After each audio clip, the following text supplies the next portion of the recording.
सुनील रामचंद्र कोरवी यांना भावपूर्ण श्रद्धांजली.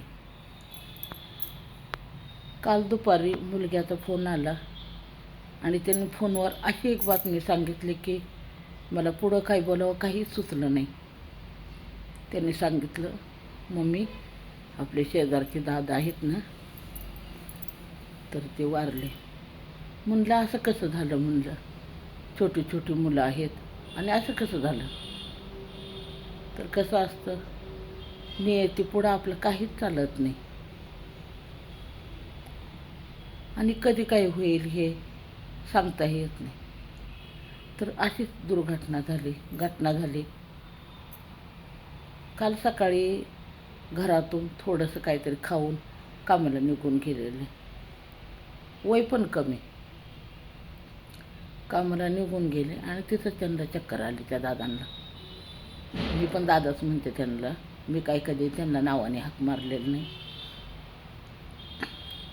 सकाळी कामाला निघून गेले आणि कामावर गेल्यानंतर चक्कर आली आणि तिथून त्यांना दवाखान्यात नेलं आणि त्याच्यामध्येच ते गेले. म्हणजे अटॅक आला त्यांना, त्याच्यातच ते झालं. 1-2 दवाखान्यात नेलं, तिथून पोस्टमॉर्टम करून ते रात्री आणलं. रात्री 8:30-9 वाजता घरी आणलं. कारण कसे पोस्टमॉर्टम करायला तर त्यांचं काहीतरी नियम असणार, त्यामुळं ते केलं पोस्टमॉर्टम. तर तो विषय सोडा. पण काय झालं तुम्हाला सांगू का, छोटी छोटी मुलं आहेत. छोटी म्हणजे आता ती एक 12वीला आहे, एक 5वीला आहे आणि मुलगा 2रीला आहे.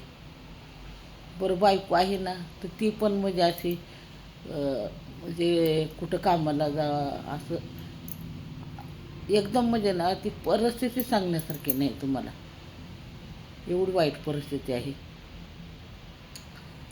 त्यांच्या पाठीमागं मोठा भाऊ आहे, बहीण आहे, करतील त्यांना मदत, काहीतरी होईल. पण शेवटी कसं असतं, घरातलं मेन माणूस गेला ना, घरात आडच खाली येतं. असे जोपर्यंत घरातलं मेन माणूस आहे ना, तोपर्यंत सगळं व्यवस्थित असतं. ज्यांच्या घरात आई नाही त्यांना विचारा, ज्यांच्या घरात वडील नाही त्यांना विचारा. लय बेकार परिस्थिती असते.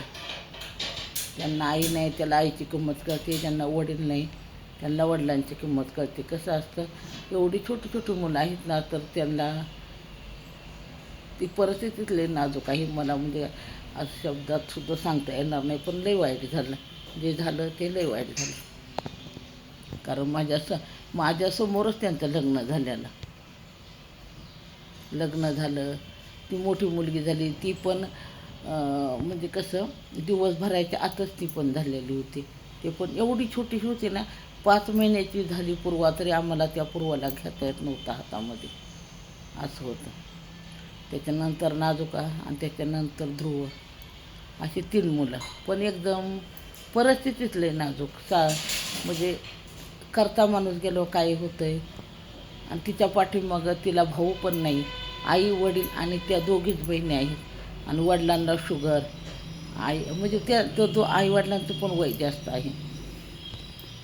आणि म्हणजे जे गेले त्यांचे ते आहे त्या मुलांची आई, तर ती कुठं जाऊन असं काम करायचं, तर तिच्या कमरेचा प्रॉब्लेम आहे. तिला जड उभं राहायला येत नाही आणि वय एवढं पण नाही तिचं की, ते काय आता तिचा आजाराने त्यांना ना म्हणजे लय विचित्र परिस्थिती आहे. आणि ते गेले नाही का, त्यांचा ॲक्सिडेंट झाला होता गुडघ्यामध्ये, पायात रोड होते. तर ती म्हणायची आपण कर्ज काढूया आणि ते जे रोड आहेत ना ते काढूया.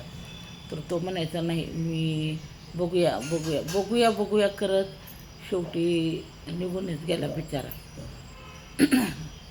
तर लय बेकार अवस्था. म्हणजे कसं असतं, जोपर्यंत माणूस आहे ना तोपर्यंत माणसाला माणसाची किंमत नसते. गेल्यानंतर